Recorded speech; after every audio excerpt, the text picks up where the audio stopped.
बातमीपत्रात आता पाहूयात गल्लीपासून ते दिल्लीपर्यंतच्या ताज्या घडामोडींचा धावता आढावा।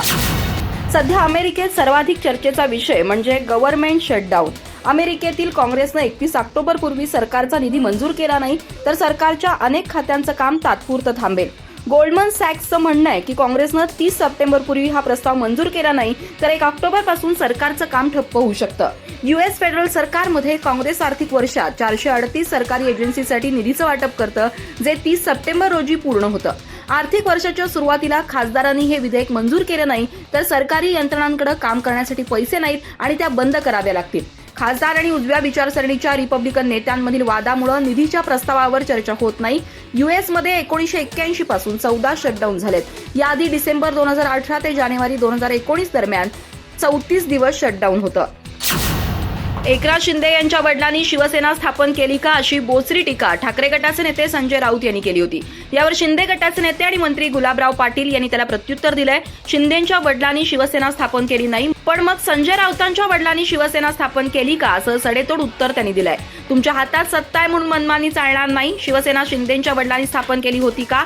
शिवसेनेची स्थापना बाळासाहेब ठाकरेंनी केली होती। त्यांच्या निधनानंतर उद्धव ठाकरेंची प्रमुखपदी निवड झाली। ही शिवसेना उद्धव ठाकरे यांची खरी शिवसेना आहे। हा फुटलेला गट नाही, तो फुटलेला गट आहे असं संजय राऊत म्हणाले होते। याच मुद्द्यावरून गुलाबराव पाटील यांना प्रश्न विचारण्यात आला होता। मग राजाराम राऊतांनी थोडीच शिवसेना स्थापन केली आहे असा प्रतिसवाल त्यांनी केला। शिंदे सरकारच्या मंत्र्यांच्या परदेश दौऱ्यावरून ठाकरे गटाचे नेते आदित्य ठाकरे यांनी टीका केली होती। यावर उद्योग मंत्री उदय सामंत यांनी प्रत्युत्तर दिलंय। मंत्र्यांच्या परदेश दौऱ्याबाबतचा आर्थिक तपशील त्यांनी सादर केला। तसंच मागच्या सरकारपेक्षा आम्ही खर्च कमी केला असल्याचं ते म्हणाले। आदित्य ठाकरे यांच्या पोस्टनंतर दौरा रद्द करण्यात आला असा आरोप करण्यात आला होता। यावरही उदय सामंत यांनी स्पष्टीकरण दिलं। आदित्य ठाकरे यांच्या पोस्ट आधीच परदेश दौरा रद्द करण्याचा निर्णय घेण्यात आला होता असं स्पष्टीकरण उदय सामंत यांनी दिलंय। 23 तारखेला मुख्यमंत्र्यांचा दौरा रद्द झाला। त्यांची भूमिका अशी होती की नागपूरला ढगफुटी झाली, शेतकऱ्यांचा विषय आहे, आरक्षणाचा मुद्दा आहे, त्यामुळे त्यांनी महाराष्ट्रात येणं आवश्यक आहे। त्यामुळे त्यांनी दौरा रद्द करण्याचा निर्णय घेतला।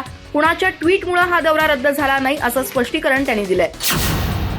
विधानसभेचे विरोधी पक्षनेते आणि विधान परिषदेचे विरोधी पक्षनेते एकमेकांवर टीका टिप्पणी करतायत। विजय वडेट्टीवार यांनी चक्क अंबादास दानवे यांच्याकडे बनावट ओबीसी प्रमाणपत्र असल्याचं म्हटलं होतं।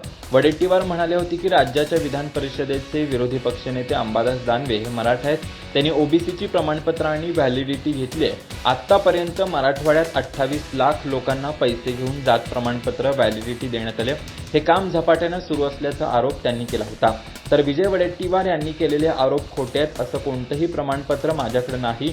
त्यांच्याकडे अशी काही माहिती असेल तर त्यांनी याचे पुरावे सादर करून सत्य माहिती सर्वांसमोर सादर करावी, जेणेकरून वास्तव परिस्थिती समोर येईल। तसंच विरोधी पक्षनेते यांनी सत्य माहिती घेऊन असे आरोप करावेत असा सल्ला दानवे यांनी वडेट्टीवारांना दिला। किल्लारी भूकंपाला आज 30 वर्ष पूर्ण झाले। त्यानिमित्त किल्लारीत माजी मुख्यमंत्री शरद पवार यांच्याप्रती कृतज्ञता सोहळा आयोजित करण्यात आला होता। या सोहळ्यात बोलताना शरद पवारांनी जुन्या आठवणींना उजाळा दिला। शरद पवार म्हणाले, आजचा दिवस हा अस्वस्थ करणारा दिवस आहे। राज्याच्या मुख्यमंत्र्यांकडे अनेक जबाबदाऱ्या असतात। त्यात गणेशोत्सवात शेवटची मिरवणूक होईपर्यंत माहिती द्यावी लागते। शेवटची परभणीची मिरवणूक झाल्यानंतर मी विश्रांती करायला गेलो आणि माझ्या घराच्या खिडक्या हलल्या। यावेळी मी भूकंप नोंदणी केंद्राकडे माहिती घेतली तेव्हा लातूरमध्ये भूकंप झाला हे कळलं। तेव्हाच मी सगळ्या पदाधिकाऱ्यांना कळवलं आणि सकाळी 6 वाजता विमानाची मागणी केली आणि आम्ही पोहोचलो।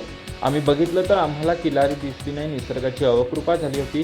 त्यानंतर पुढच्या 2-3 तासात जवळच्या जिल्ह्यातील डॉक्टर आणि अधिकाऱ्यांना बोलावून घेतलं। पुनर्वसनाचं काम सुरू झालं। मी तिथंच मुक्काम केला। काम सुरू झालं, संकट मोठं होतं, पण दोन्ही तालुक्यातील लोकांनी धैर्याने संकटाला तोंड दिलं असं शरद पवार म्हणाले। शिवसेना ठाकरे गटाकडून करण्यात आलेल्या अपात्र आमदारांच्या याचिकेवर नोव्हेंबरपर्यंत निर्णय अपेक्षित आहे। विधानसभा अध्यक्षांनी शेड्यूल 10 नुसार कारवाई केल्यास हिवाळी अधिवेशना अगोदर एकनाथ शिंदे यांचं मुख्यमंत्रीपद जाऊ शकतं असा दावा राष्ट्रवादी काँग्रेसचे शरद पवार गटाचे मुख्य प्रवक्ते महेश तपासे यांनी कल्याण इथं केला। राष्ट्रवादी काँग्रेसतर्फे कल्याण आणि भिवंडी लोकसभा मतदारसंघात 30 सप्टेंबरपासून शरद संपर्क अभियानाला सुरुवात होणार आहे। या माध्यमातून सर्वसामान्य कार्यकर्ता आणि जनतेपर्यंत शरद पवारांचे विचार पोहोचवण्याचं काम होणार असल्याची माहिती प्रवक्ते तपासे यांनी कल्याण इथं आयोजित पत्रकार परिषदेत दिली। देशातील आणि राज्यातील सरकार कांदा उत्पादक शेतकऱ्यांकडे दुर्लक्ष करतोय। 40% निर्यात कर लावून केंद्र सरकार शेतकऱ्यांचा कांदा सडवण्याचं काम करतोय। त्यामुळे कांदा उत्पादक शेतकऱ्यांचं मोठं नुकसान होत असल्याचा आरोपही त्यांनी केला। मंत्रालयात सर्वसामान्यांपेक्षा कार्यकर्त्यांचा मंत्र्यांसमोर मोठ्या प्रमाणात गराडा असतो असा टोलाही यावेळी तपासणी यांनी राज्य सरकारला लगावला. तमिळनाडूतील अण्णा द्रमुकनं भारतीय जनता पक्षासोबत सर्व संबंध तोडण्याचा ठराव पक्षाच्या बैठकीत मंजूर केला होता. त्यामुळे दक्षिणेत सत्तेला गवसणी घालण्याच्या भाजपच्या प्रयत्नांना खीळ बसल्याचं बोललं जातं. भाजपच्या राज्यातील नेतृत्वानं अण्णा द्रमुकच्या आदरणीय व्यक्तींवर टीका केल्यानं युती तोडल्याचा निर्णय घेतल्याचं सांगण्यात आलं. पण भाजप आणि अण्णा द्रमुक यांच्यातील युती तुटण्यामागचं खरं कारण समोर आलंय. AIADMKचे माजी मंत्री KC करुप्पण्णा यांनी याबाबत खुलासा केलाय. 2024च्या विधानसभा निवडणुकीमध्ये भाजप नेतृत्व तमिळनाडूतील भाजपचे प्रदेशाध्यक्ष के अण्णामलाई यांना मुख्यमंत्री पदाचे उमेदवार करण्यासाठी आग्रही होते. आम्हाला ते मान्य नव्हतं, त्यामुळे आम्ही युती तोडण्याचा निर्णय घेतला असं KC करुप्पण्णा यांनी म्हटलंय. ANIनं या संदर्भातील वृत्त दिलंय. छत्रपती शिवाजी महाराज यांची वाघनखं भारतात येणार आहेत, पण ही वाघनखं भारतात येण्याआधीच राजकीय वादळ उठलंय. शिवसेनेचे नेते आमदार आदित्य ठाकरे यांनी छत्रपती शिवरायांची ही वाघनखं ओरिजिनल आहेत का, त्यांनी ती खरंच वापरली होती का, असा सवाल राज्यकर्त्यांना करत त्यावर आक्षेप घेतलाय. पण आदित्य ठाकरेंना या टीकेवरून शिंदे गटाचे खासदार संजय मंडलिक यांनी पहिल्यांदाच ठाकरे कुटुंबियांवर निशाणा साधलाय. तर वैद्यकीय शिक्षण मंत्री हसन मुश्रीफ यांनी खोचक टोला लगावत प्रत्युत्तर दिलं. छत्रपती शिवाजी महाराज यांचे स्मृतिचिन्ह कोणतेही असो त्याचे शिवप्रेमी निश्चितच स्वागत करणार आहेत. तलवार आणि वाघनखे हे दोन्ही आणणार आहेत. संपूर्ण महाराष्ट्र त्याचं स्वागत करेल असं मंडलिक यांनी म्हटलंय. पण आदित्य ठाकरे या वाघनखांबद्दल काय म्हणाले या वादात मला पडायचं नाही. कदाचित आदित्य ठाकरेंनी स्वतःचीच नखं वाघनखं वाटत असतील असा टोलाही मंडलिक यांनी लगावलाय. तर आदित्य ठाकरेंना वाघनख्यांबाबत काय कळतंय हे मला माहीत नाही, पण आमचं महायुतीचं सरकार छत्रपती शिवाजी महाराजांची वाघनखं लंडनवरून आणणार आहे याचा आनंद मला आहे. ती वाघनखं कोल्हापुरात ठेवली जातील याचा आनंद सर्वात मोठा आहे.